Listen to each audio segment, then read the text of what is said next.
What up, JT Nation? Jas Takhar here. You've crushed it as an individual sales pro, but now the game changes. You're building a team, or you're already leading one, and you're asking, how do I get more quality leads, build an unbreakable culture, and empower my people without getting bogged down? You're not alone. In today's market, scaling your impact demands proven systems and a different kind of leadership. Today, we're diving deep into scaling your impact, building and leading a high-performance sales team. I've got 5 burning questions from real sales pros, breaking down the exact systems and mindset shifts to grow your team and multiply your leads and create an unstoppable culture. Let's go. All right, team, let's start with the first question. I'm transitioning from a top individual producer to leading a team. How do I shift my mindset and avoid micromanaging, truly empowering my salespeople? Yeah, this for me comes down to, first and foremost, mindset. Why? Because you got to get really comfortable with understanding that there's going to be growing pains. With anything in life when you're growing, specifically in business, there's going to be some pains. I know that you want to have a team for a myriad of reasons. I like to think that most people want to grow a team for 2 specific reasons, though. And maybe the 2 main reasons, which is number 1, free up time, right? Aren't you looking for freedom? You want more time to do whatever you'd like to do. Maybe that's start another business. Maybe that's enjoy time with the family, whatever it may be. And then number 2, in sales, it comes down to the fact that if you grow a team, then you're going to be able to do more deals because there's only so much hours in the day. There's only so much of you as an individual person that I think it's a great idea to scale. So starting with the mindset, understand that there's going to be some growing pains. And one of the biggest growing pains is the fact, especially as a top individual, top 1%er in sales, is that deals are going to get lost. And that's going to hurt because you're so used to having a high closing rate. That's not going to happen right off from the start because any type A top 1% salesperson, chances are they're not going to join your team because they're probably thinking about building out their own team or they don't want to be partners with anyone else. So you're going to be bringing on people, not necessarily that are like super wet behind the ears, brand new, but someone maybe in transition, someone that's been in the business for a while, but now they want to have some leads provided for them. They probably weren't top 1%ers, right? Especially if they're just starting out. And so deals are going to get lost. Just have patience. Understand and remind yourself of why you're growing a team to do more deals and free up time. Because for me, the best example that I have was 6 years ago. I started to mentor and really allow one of my main guys, shout out to Luke Leasing, aka the Phenom, because he definitely had it in him to be a top salesperson, but he was new. He was 19 years old when he joined me. And as he got ramped up, I know for a fact, because I heard him on calls, deals got lost. I watched the recordings and I was like, shit, I would have been able to say this. But here's what started to happen over time. As I was listening to those calls live, as I was listening to his recordings, I started to notice where he can get a little bit better. Within a year's time, he was doing majority of our transactions from a pre-construction perspective. What did that allow me to do? I was able to look at all the other holes that I have in the business. And side note, if you're thinking about joining a team, starting a team, you're going to notice other holes as you start to really see it from a helicopter view. I also started a brand new business. I started my coaching academy while Luke was doing majority of the deals. And one of the best ways that I feel like I was able to really get him moving was having daily check-ins. Now, if you have multiple people on your team, you don't need to do daily. Go weekly 15-minute, what I call empowerment check-ins. Just check in with them. Focus on their wins, their challenges. What do they need from you in terms of support? And you'll start to find that the learning curve of them to close more deals will be cut in half in so many ways. What's the next question, Bo? Our team's lead quality is inconsistent, and we're burning through prospects. What systems can I implement to ensure our team is getting and nurturing high-quality leads? For me, this is all about quality over quantity and ensuring that you have effective nurturing systems in your CRM. You got to understand, you're not going to close everybody that comes in from a lead, even if it's an inbound inquiry, but there's certain systems that you can put into place that can help not only close a lead right from the start, but more importantly, understanding that most of the people that come in as a lead, if you go inbound, if you go outbound or leads that are coming inbound, most of them are not going to close.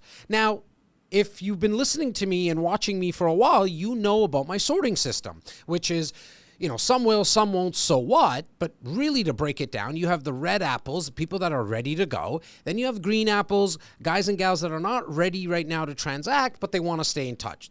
That's where we nurture people. And then you have the rotten apples, guys and gals that don't want to stay in touch with you. Now, understanding that, okay, a lot of the leads that are coming in are either inconsistent in terms of quality, maybe you're not getting enough leads. Here's what I did about 11 years ago, which was I hired an inside sales agent. Now, that's not maybe something that you can take on right now. I got some great news. I'm in the process of looking at 2 AI companies that are going to be able to handle this. I just don't want to speak about it yet because I'm not ready to vouch for them, so to speak. I'm going to test it out myself and then bring it to my coaching members. Now, what I did 11 years ago was, and you could start part-time. You don't have to go full-time. I started with this gentleman full-time. Shout out to Tyler. He's now obviously progressed to be my COO in our company, REC Canada.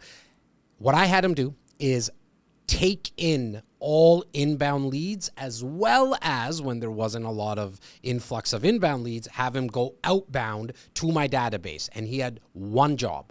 And his main job was to set me up for appointments. I needed to take more appointments, which then gives me a higher probability of converting more deals. But if you're a solo agent, you also need to book those appointments. There's a process to it. But the first part that I wanted to get rid of was just booking the appointments. And so what Tyler allowed me to do with that role of an inside sales agent was he would only bring me high value leads. People that were ready to, at bare minimum, find out more about their portfolio in real estate. Now, it doesn't matter what high-ticket sales item you're in, you can have somebody reach out outbound. Obviously, the inbound leads that are coming in, fantastic, online, whatever it is, have this inside salesperson also reach out outbound and book you appointments. Because you want to go from volume to qualification. You want to make sure, especially as a sales team leader, that the rest of your team is only dealing with high quality leads that have a higher probability of closing in the next 3 to 6 months. Remember, this is high ticket, so you're not going to get somebody on the phone right away or meet with them in person and they're going to close that deal and you get paid within days, right? It takes weeks, months in most cases. And now here's your action. What I would advise you to do is review the last 5 bad leads that came in. Based on your question, you're getting leads that are not high quality, and re-script the questions that are being asked. I would suggest you, as the team leader, you actually do the testing so you get real data. Are you asking enough open-ended questions? Are you asking what, where, when, how, and why questions? You're allowed to have some close-ended questions that elicit a yes or a no, but you want to make sure it leans more to open-ended questions because that gets the prospect talking more, right? Only high-quality leads should be sent to your team. Nurture the rest of them in your CRM. What's our next question, team? How do I build a strong, resilient sales team culture that drives consistent motivation and performance, especially when markets are tough? Yeah, it doesn't really matter when the markets are bad or good. At the end of the day, deals are happening. And a team, from my perspective, that in sales, that prospects together really creates freedom together. And I know this firsthand. Right now in the market that we're currently in real estate, we're not doing as much volume as we did last year or the year before and so on and so forth. We're still selling. And there are still people buying and selling homes. There's still people doing insurance policies. There's people who need to rearrange some of their investments in their financial portfolio. So you as a financial advisor, things are still happening. People are transacting. Now, as a team, when the market is tough, I highly recommend that you set up a virtual office.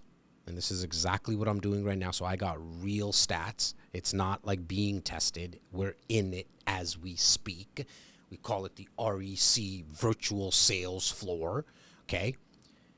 3 days a week, Tuesday, Wednesday, Thursday, 2 hours a day. So it's only 6 hours in the week. It's mandatory. This is so important. I made it mandatory for my team. In fact, if there was members who didn't want to do it for whatever reason, great people, they're no longer on the team. That's how important this is. I've literally downsized my team by 30%. Why? Because I need people in a collaborative environment. We do it virtually.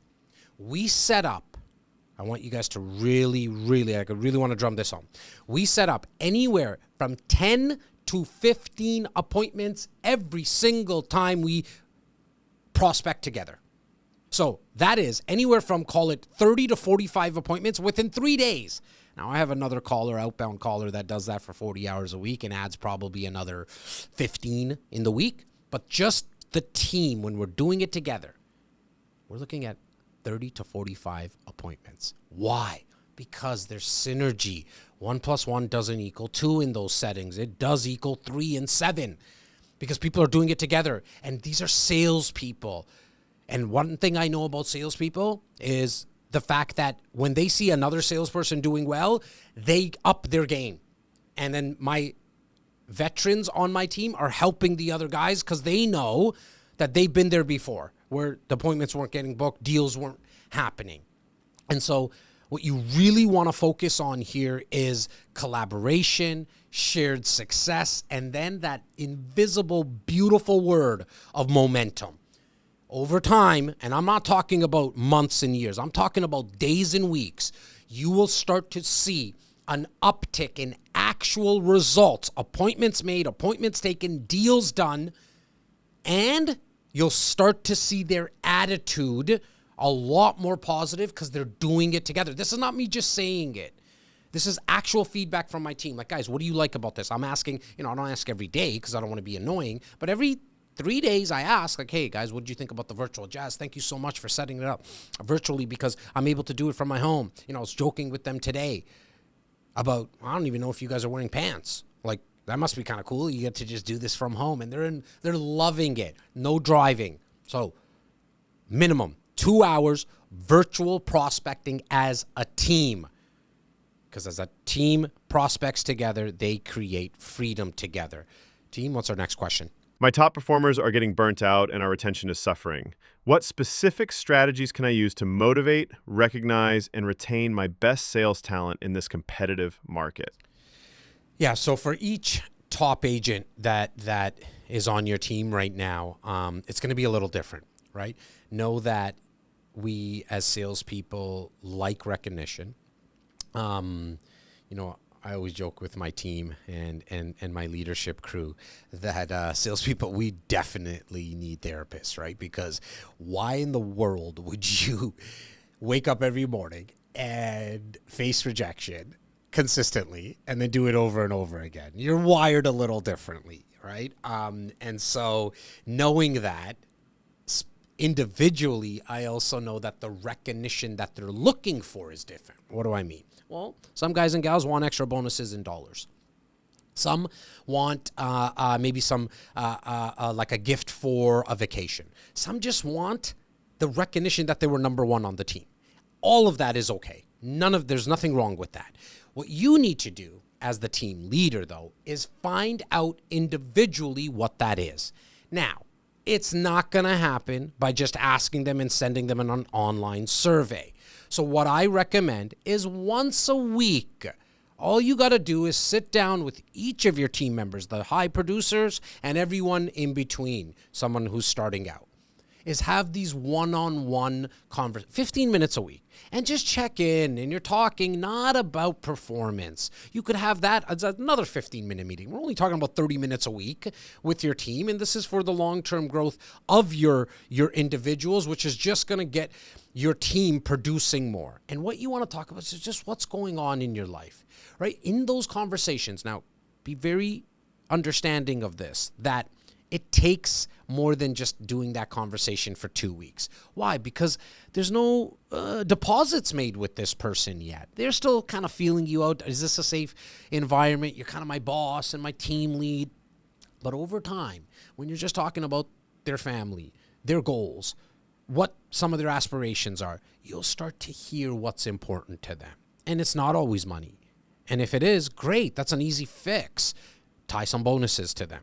If it's all about recognition, fantastic. You know that when he or she was the number one gross producer that week, that month, make sure you recognize them. You already know what they're looking for. All you have to do now is reverse engineer it. It actually becomes easier. Where the hard work is actually sitting down and scheduling these one-on-one type of meetings with them. This is something that we do on a regular basis in our real estate company. I know exactly what each of my guys are looking for.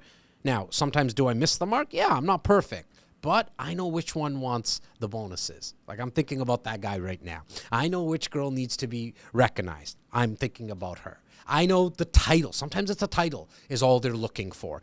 Here's one that's come out more recently within the last year or two with one of my team members.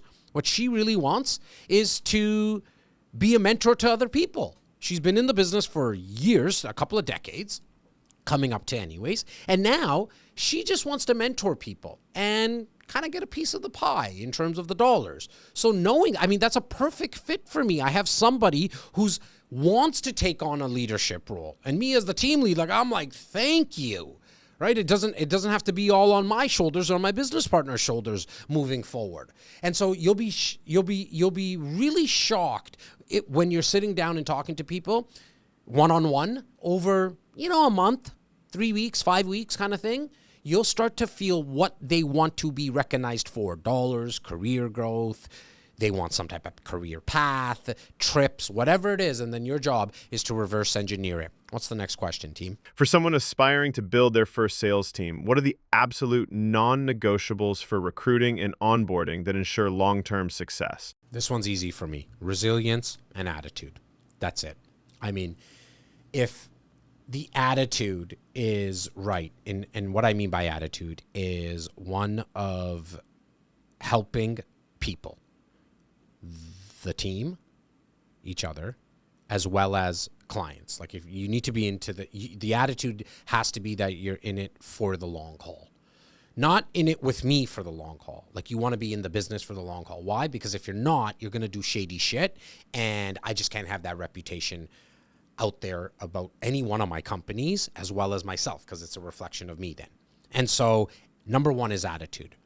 Number two is resilience. You have to. I don't care about the color of your skin. I do care about the thickness of it.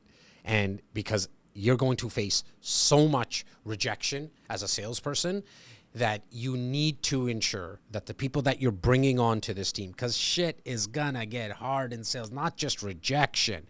You have to have the attitude of adapting. I've changed up all my scripts. I've changed up all my whole full process in both my companies on how we handle inbound leads, how we go outbound, our events, our webinars, all of it, because the market's changed for both companies. And so I need to have salespeople that can adapt, and you have to be resilient in adapting and changing and reiterating, and you have to have the attitude that you're always wanting to learn. I use the Japanese term Kaizen, which means constant and never-ending improvement. Now, how do you actually find these people? And how do you know that someone's going to be able to actually live by what they tell you in the interview? The truth of the matter is you can do some behavioral tests. There's tons of them online. Just Google it or AI it.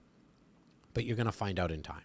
So what I like to do is I listen to what they're saying in the meeting, and then I'm going to start with them with 100% trust that you're going to have the right attitude and you're resilient. I'm going to ask them, like, give me an example of you being resilient in your career, in your life, just because you never know what story comes out.